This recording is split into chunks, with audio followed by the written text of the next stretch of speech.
Hey guys, welcome back to my channel. It's Sophie and my hair is a mess. Oh my god, help, what can you see? I feel like I've just got it tilted on my boobies. Get a cup of tea, get a glass of wine. I was actually thinking about grabbing myself some wine just to, because it's just a sit down talk. As you can see, I've got my laptop set it up behind me. This is because I'm going to talk about the time when I got my helix pierced and I ended up in hospital for, I think it was 4 days, but there's going to be like a disclaimer that there's going to be kind of graphic images. Like, I've got pictures of it and they're not very nice, so I'm just letting you guys know now. Like, I'm not telling you not to get your helix pierced. This is just personally my experience from getting my helix done. I'm not a piercing specialist, but I have had a good few piercings in the past, as you may know. I've got notes here just in case I forget. Oh my god, when I tell you it's a long story, it's a long story, okay? You guys like my eyeliner? I don't know if I like it or not because it looks like I've kind of left out like I've forgotten to do the rest of it. If you don't know what a helix piercing is, it's the 2 cartilage piercings that you get at once. This is how I ended up in hospital with a deformed ear from getting a helix piercing. So I hope you guys enjoy the video and like, whatever, I'm just going to get straight into it. I first got my helix pierced in the summer of 2 years ago. I think that was 2019, I want to say, just before the pandemic. It was more like, yeah, like I wanted to get my helix pierced for a long time. Like, I wanted to be one of those people who had like piercings all down their ear, but like I just never really had the balls to do it because cartilage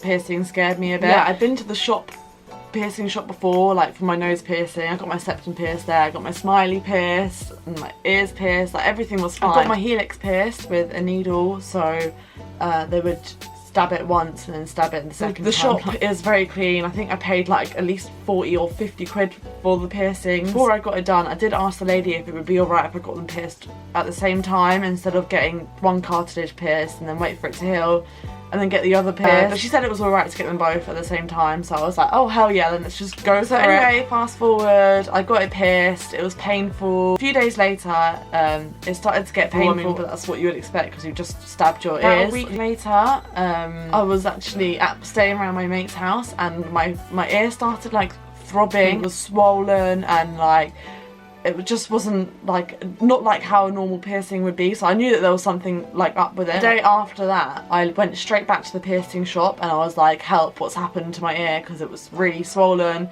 and it was throbbing and I was in pain. They looked at my ear and they were like, that's fine, that's so normal, like it's usual for the, like, that's part of the healing process, that they get really swollen. We'll just replace you with longer bars, like so your ear can kind of like swell over it and then heal. That's basically what they did. They changed the bars. It literally looks like a cauliflower, like honestly, like what the hell. So there was me, had the bars changed. I was feeling so cute because I was like, you know what, my ear's not gonna fall off and I'm gonna have a helix piercing in no time, but girl, she was wrong. But that was all a lie, and I'm telling you here, this is I thought that was the worst bit, but this is where it gets the worst bit. After a few days after I got that changed, I went on holiday with my family just to Wales, like nothing too dramatic. I didn't get it wet, I didn't go swimming, I did everything. I was still cleaning it and it was still kind of red and a bit painful. I got halfway through my holiday, it got more painful and I was so uncomfortable. Like I was actually, like I remember sitting, like I went out for dinner with my family and I remember sitting like in the restaurant. I was in pain basically, I wasn't feeling myself. I was just so miserable and I remember crying like at least a few times because it was just so painful and I was like, I'm just kind of over it now, I don't even want this in my ear, like if it's going to be this painful to heal. But my ear was literally so swollen and pussy, like it was literally a balloon on my ear. Like think about what it looked like, but like the balls were literally being sucked into the back of my ear. So we ended up phoning the doctor in the middle of Wales, like, and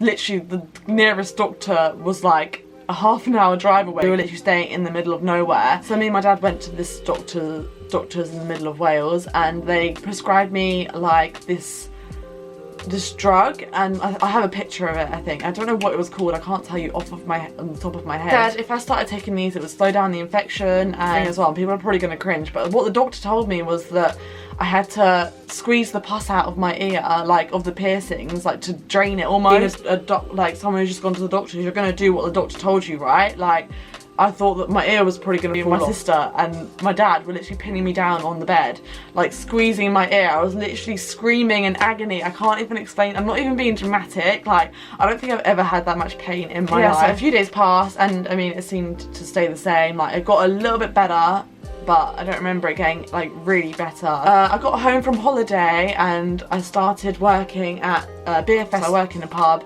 so we have like a beer festival every summer, so I started working there. Yeah, anyway, so I was working this beer festival and I remember working with the chef like on the hot dog stand or something, and the chef literally looked at my ear and he was like, you know what, Sophie, you can't be like serving drinks and food with that balloon on your ear, like that just looks awful. So I left work in the middle of the beer festival, one of the busiest times of the year for the pub. I went to hospital because I was like, you know what, like it's so painful. Another doctor to look at the piercings. So she looked at the piercings and straight away she sent me to A&E. This is the worst part, this is where it just gets really bad. Oh god, I was absolutely shitting it. I remember arriving at the A&E at the hospital and like thinking like I was shitting myself because I knew that they had to remove the piercings, and I was like, I don't know how much pain I'm going to be in. They put like a tiny like anaesthetic around my ear, and I'm saying it was literally tiny, like it was barely anything, like I could still feel my ear basically at this point. Anaesthetic like around my ear just so I wouldn't feel it. I mean, it definitely didn't do much. Bear in mind, my ear was still stuck in the balls at the back of the piercing. Oh my god, when I tell you they teared them out of my ear, they teared them out of my ear, literally. They literally sat me down on the bed. I remember like lying like this on this bed. The doctor was just like, yeah, are you ready? Like, and he didn't even have any sympathy for me at all. He was just like, yeah, whatever, I'm just gonna rip them out of your ear and you're just gonna have to lie there. And oh my god, I literally thought I was in a horror film, like I was being tortured or something. Like he was ripping them out of my ear. And so I had to go back to work actually, and I had a bandage on my ear. So I went back to work and I finished my shift, so I'm actually quite proud of myself. I think that's a good thing to do. I think I deserve a fucking award for that. My eyes were all red, like I literally went back to this festival like I literally looked like a fucking like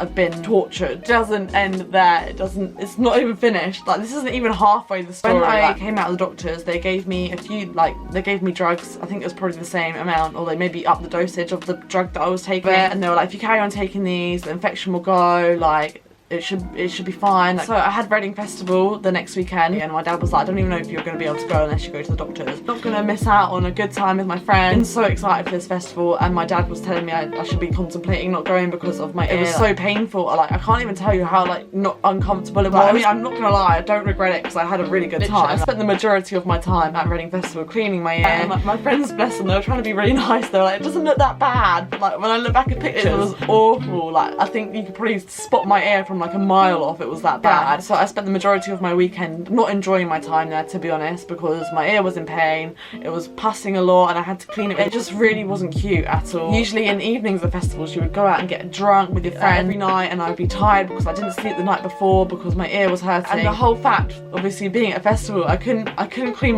shower. I would have like pus all in my hair, like dried pus, like it was really not cute at all. It just wasn't a look as well. When we went home on Sunday night, literally it was such a blessing. Like, I got in the shower, I've been camping in the middle of nowhere and I can finally shower my shitty, pussy, gross, dried up ear. But the next day so well, like as soon as I woke up, it was the Monday after Reading Festival, my dad was like, Sophie, you need to go back, like you need to go to the doctors again because it's looking worse. So upset because I was like, oh my god, can I not just enjoy a nice coffee in my house, like not in the middle of a field? So I went to A&E, and little did I know that I had to end up staying there for 5 freaking nights. They sent me to a hospital which was a doctor specialist in like throat, ears and nose. And the doctor sat me down, put me on a chair, gave me anaesthetic around my ear again. It was like a repeat of what happened before. This time there was no piercings in there, it was just a build up of like pus and stuff. He told me that I had to stay overnight. I was sobbing to my dad. Someone had to come every like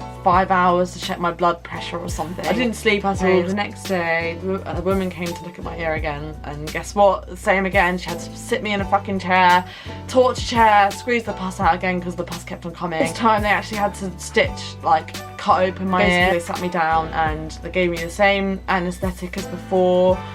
The third time was the worst time, I think, because obviously they had to cut open my ear and like it really wasn't fun. I was literally screaming to them, like I was literally felt like I was in a horror movie. Like these 2 strangers are squeezing pus out of my ear, like because they cut open my ear this time like properly, they had to stitch it back. That was not cute at all. So yeah, they stitched it up and that meant I had to stay another night, which was not cute because I was like, I'm going home today, and they were like, yeah, sorry, you're not. Every few hours. They gave me painkillers. I had that drip thing that you get in your arm when you're in hospital. Oh my god, it was horrible. And the fact that the needle like in my vein was just chilling in my skin like for 5 days. Oh god, it makes me feel so sick, the thought of it. I remember that the lady would come and wake me up at like 6 AM and ask me what I want for breakfast. I'm not a morning person. I normally wake up at midday. So a few days passed and I was still on these anaesthetics. I was still on the drip, giving me painkillers. They were checking my ear daily to see if it like had like blown up again. On the 5th day they sent me home. Oh my god, that was literally heaven to my ears. I remember them saying to me like, you can go home. Yeah, so I remember like literally the following weekend I had a gig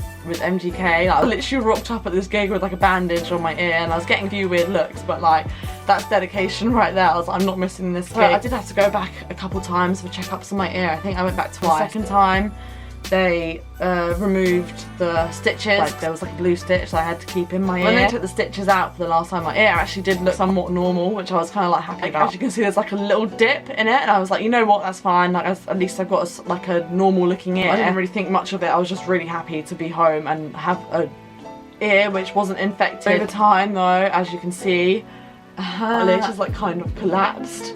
I think that's because I don't even know what's happened to it, but I think maybe they took the stitches out a bit too soon. Well, I'm super self-conscious about it. I'm definitely going to go and get some surgery done, hopefully, when we're not in a pandemic. The only issue is I don't want to go through any of that pain again just to get a normal ear, because like when I tell you that was the most pain I've ever felt in my life, it was really painful. I would never wish anyone to go through it like me. So that was my traumatic story about my helix piercing. I mean, if you're considering getting your helix piercing, like go for it. Like I mean, I think that's so cute. Like obviously I'm not like trying to like degrade helix piercings because I think they're so cute and I think people can pull them off so much, and I don't think it was anyone's fault. I think it was just purely my ear having a reaction to the metal. And if you're going to get a helix piercing, then good luck. Hopefully you won't end up in hospital like me for 5 days. Not cute. Never again. But yeah, anyway, so that was my story with my helix piercing. I hope all of you guys enjoyed. I hope that the pictures can kind of give you an idea of how gross it was. The cartilage has completely collapsed. It's not cute. I look like a dwarf. Guys, I hope you have a good day. And I'll see you next time.